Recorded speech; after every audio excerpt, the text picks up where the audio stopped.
ஆனந்தம் சீரியல் புகழ் அபிராமிய ஞாபகம் இருக்கா? அவங்களோட பையனா இந்த பிரபலம். சன் தொலைக்காட்சிகள்ல வெற்றிகரமா ஓடுன தொடர்கள்ல ஒண்ணு ஆனந்தம்.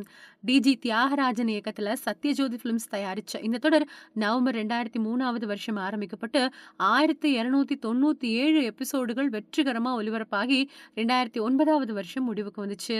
3 இயக்குனர்கள் மாறி மாறி இந்த தொடரை இயக்க சுகன்யா, கமலேஷ், பிருந்தாதாஸ், டெல்லி குமார் இவங்க எல்லாரும் முக்கியமான வேடத்துல நடிச்சிருந்தாங்க. இந்த தொடர்ல சைலண்ட் வில்லியா அபிராமி அப்படிங்கிற கதாபாத்திரத்துல நடிச்சு எல்லாரையும் மிரட்டி இருப்பாங்க பிருந்தாதாஸ். சின்னத்திரை ரசிகர்களுக்கு நல்லாவே பரிச்சயமான பிருந்தாதாஸோட பையன் இப்போ நாயகனா சினிமாவுல கலக்கிட்டு வராரு. அவர் யார் அப்படின்னா, முதல் நீ முடிவும் நீ படத்துல நடிச்ச கிஷன் தான் பிருந்தாதாஸோட மகன். சமீபத்துல தான் கிஷன் தாஸுக்கு கோலாகலமா கல்யாணமும் நடந்து முடிஞ்சது.